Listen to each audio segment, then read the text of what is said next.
All right, let's get one thing straight. This isn't some dusty academic lecture. Think of this more like a detective story. And the crime? The subtle theft of your own will. Our lead detective on this case? None other than Friedrich Nietzsche. You know, when most people think about manipulation, what comes to mind? It's something loud, right? Something obvious. A clear attack you can spot a mile away and, put your guard up. Yeah, exactly. You're picturing a direct assault. The yelling, the threats, the obvious power plays. But see, Nietzsche warned us that the really dangerous traps, they're not the ones you see coming. They're the ones you can't see at all. And that right there, that's the absolute core of the deception. Nietzsche got it. He understood that the deepest, most profound control, it doesn't come from strength. No, it comes from a very carefully engineered weakness. It comes as a whisper of guilt, maybe even disguised as care. So to really understand this whisper, we have to dig into Nietzsche's most radical clue. It's a concept he called slave morality. And this idea, it's a game changer. It says the weak don't conquer the strong with force. They do it by convincing the strong that their very strength is a sin. This concept, this is the psychological engine driving everything we're about to uncover. It's literally how your best quality, your compassion, gets turned against you. It becomes the exact lever they use to pull your strings. Okay, so how do we actually spot this whisper in our own lives? Well, we have to look for the evidence. These next 7 signs, these are the clues. I want you to think of this as a kind of investigation, an investigation into the dynamics that might be shaping your relationships as we speak. All right, let's jump into the first piece of evidence, the very first sign that this whisper is at play. Okay, you really need to pay close attention here. The manipulator doesn't just have a hard time. They perform it. It's a show. Every single conversation becomes a stage for their pain, this whole monologue of tragedy. And you're cast as the captive audience, and you're just expected to sit there and, applaud their endurance? This, right here, this is the language of what Nietzsche called ressentiment. It's this festering, bitter resentment. See, their suffering isn't just a thing that happened. It becomes a moral weapon. It's like currency they use to put you in their debt. And the only way to defend yourself? Recognize it for what it is and just refuse to pay. Okay, on to the second clue. And this one is all about flipping responsibility on its head. Just listen for the language of blame. You make me feel worthless. I'm depressed because of what you did. You hear that? In their world, you are always the cause, and their emotional state is always the effect. It's a complete and total abdication of their own responsibility. And what's so wild is that this is a complete inversion of Nietzsche's will to power, right? Instead of trying to grow to get stronger, they basically declare themselves too fragile to function alone.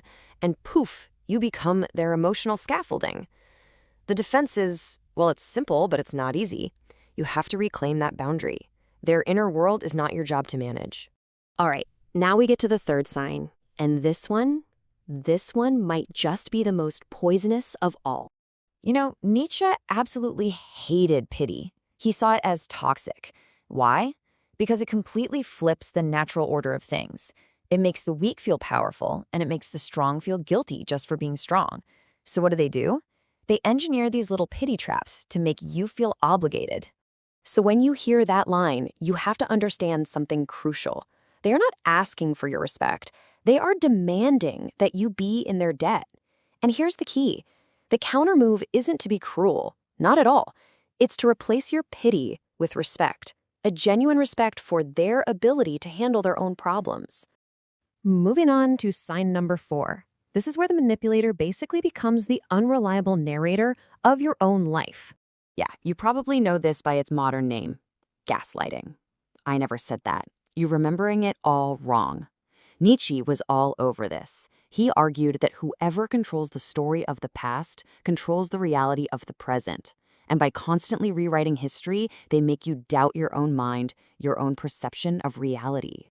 Okay, let's pause for a second. Let this really sink in. Are any of these patterns starting to sound familiar? Maybe at work, in your family, with a so-called friend? Because if you are recognizing some of this, then you absolutely need to stick with me. The next 3 signs, this is the masterclass. They're so subtle, so tangled up in what we think of as being a good person, that even the smartest people fall for them. This is the territory of what Nietzsche called the ascetic priest. All right, let's break these last three down. Number 5, they punish your independence. I mean, any step you take toward your own growth, a new job, a new hobby, heck, even just setting a simple boundary, they frame it as you betraying them, abandoning them. Then there's number 6. They play moral authority. This is that ascetic priest thing. They invent this whole rigid rule book for what it means to be good. And it's designed specifically so you're always failing, always feeling like you have to apologize. And last, number 7, they demand unearned loyalty. For them, loyalty isn't built on trust or respect. No, it's a debt you owe them, and they collect it using guilt. So, okay, we've laid out all the evidence. What's the verdict here? Is there a way out? Is freedom even possible? For Nietzsche, the answer was a huge, resounding yes. The path to freedom, the antidote to all this poison, is his concept of the Übermensch, the overman. And this just lays it out perfectly, the two opposing codes. I mean, just look at the contrast. One side controls with weakness, the other creates with strength. One punishes your independence, the other forges their own values. The manipulator demands loyalty through guilt. The Übermensch earns respect through action. It's a choice between two completely different ways of being. And this right here, this is the fundamental truth you have to let sink in. This isn't just some nice quote, it's an absolution. That guilt they've piled on you, it's an illusion. Your strength is not a crime. And setting boundaries is not an act of cruelty. It is an act of self-preservation, period. And so we're going to end with this. One final question that really cuts right to the heart of everything. Take a hard look at your life, your energy, your time. Are you the architect, busy building your own life based on your own values? Or have you somehow become the full-time manager of someone else's fragility? Nietzsche's entire philosophy is screaming at you to choose the first one, to become who you are.